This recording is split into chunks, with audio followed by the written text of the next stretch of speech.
Frederick Douglass laid this out, and Mayor and I, we're gonna dissect this thing. Let's just go ahead and get ready and do this dance, because we're gonna dance this dance.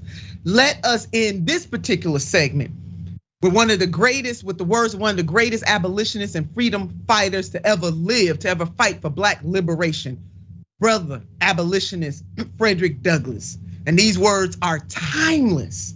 These words apply to all faux social justice leaders, latte liberals, and far right wingers who pretend to believe in God, but their actions speak louder than their words. This is to all those who constantly tell Black people to wait, shut up, sit down, you have it good, stop complaining, forget your history.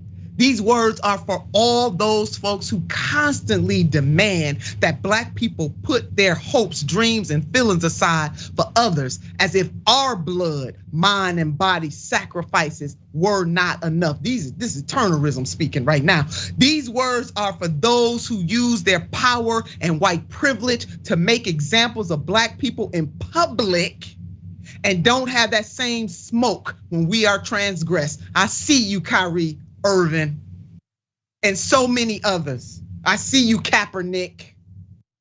These words are for those who think that they can run, but running is one thing and hiding is another. So let me just go on and get to what Brother Frederick Douglass, because that's what Turner had to say on the issue. But here is the great Frederick Douglass. I therefore hate the corrupt, slave-holding, women-whipping, cradle-plundering, partial and hypocritical Christianity of the land. Fill in your blank on your religion on that. I look upon it as the climax of all misnomers, the boldest of all frauds, and the grossest of all libels. Never was there a clearer case of stealing the livery of the court of heaven to serve the devil in. I am filled with unutterable loathing. I'm with you, Brother Frederick Douglass, when I contemplate the religious pompous and show together with the horrible inconsistencies which everywhere surround me. Put up the next one. Mike, we have men stealers for ministers, women whippers for missionaries, and cradle plunderers for church members. The man who wields the blood-clotted cow skin during the week fills the pulpit on Sunday and claims to be a minister of the meek and lowly Jesus. The slave auctioners bail and the church-going bell chime with each other, and the bitter cries of the heartbroken slave are drowned in the religious shouts of his pious masters. Our next one, go ahead on, Brother Frederick Douglass. Revivals of religion and revivals in the slave trade go hand in hand together. The slave prison and the church stand near each other. Woo! The clanking of the fetters and the rattling of the chains in the prison and the pious psalms and the solemn prayers in the church may be heard at the same time. Mary, go ahead and take it away. Woo! Listen. Oh, we got one more. Thank you, Mike. The dealers, or Mark, I'm sorry, Mark. The dealers in the bodies of men erect in their stand in the presence of the pulpit and the mutually help each other. The dealers give his blood-stained gold to support the pulpit. The pulpit in return covers his infernal business with the garb of Christianity. Here we have religion and robbery that are lies of each other. Devils dressed in angels' robes and hell presenting the semblance of paradise. Woo! The indomitable. Listen, Mayor, take it from there. Thank you, Mark, for that. Woo wee! I just can't.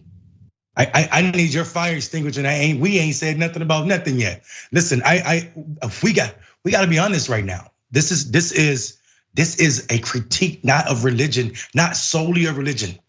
If we're talking about where we are and who we are, this is the critique of liberal Democrats, racist Republicans, and every other so-called nonprofit ally organization supposedly doing justice work. This is a critique of America at large, writ large. We cannot pretend that Black people aren't suffering, not just by those who put on white Klan's robe or put the Nazi swastika on their body. No, we're being punished just for living by laws that were exacted hundreds of years ago, and also those that are being carried out right now. There it is. When he said the slave and the Christian, the slave plantation and the Christian pew are near each other. He's basically telling you all that Christianity gives cap for this. You cover for this. We can say it a different way. When politicians stand next to corporations at the expense of black communities, then you too are doing the same thing that Frederick Douglass despised. You become the person that he despised. When you tell people they need to work and you're not gonna give them a livable wage, you too are on the side of the folk that Frederick Douglass hates. I hate you too, period. That part, Mayor, I loathe you. I mean, Brother Frederick, that's flowing all through my veins on that, Mayor, all through my veins. They need to get a clue. These are the very same people that will be quoting the Reverend Dr. Martin Luther King Jr. on MLK Day and turn around and consort with their owner donors. These are the same people. Vicky, preach it, Nina and Mayor, preach it. Rosa, the mayor, looking very dapper today. Late bloomer, sadly, Bundy's perspective is not that uncommon. These free United States of America. I want to thank all of our commenters. The mayor and I went deep today. I could not even get scratch the surface on this, but this is deep. We coming back to this. We not see on Unbossed, we don't play games. We don't play games. We call it like it is. America, we must stop being complicit in our own demise. Black community, you must stop being complicit in your own demise just because these politicians come visit your churches and they tell you you look cute, and then you want to give all the goods just because they told you look cute.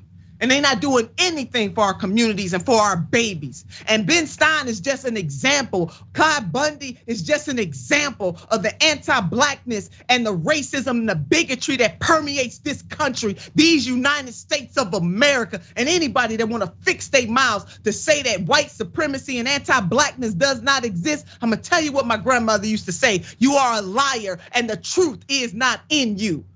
We can't keep playing games with people like DeSantis in Florida doing the same thing. He worse than Stein because he got the power. Or the governor over there in Texas.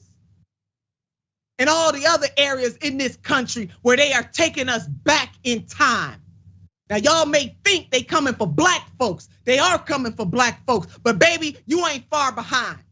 If you are an everyday working person in this country, it is both class and it is race. But if you are black in America, you catch a certain type of hell. We sick of it. America, we sick of it.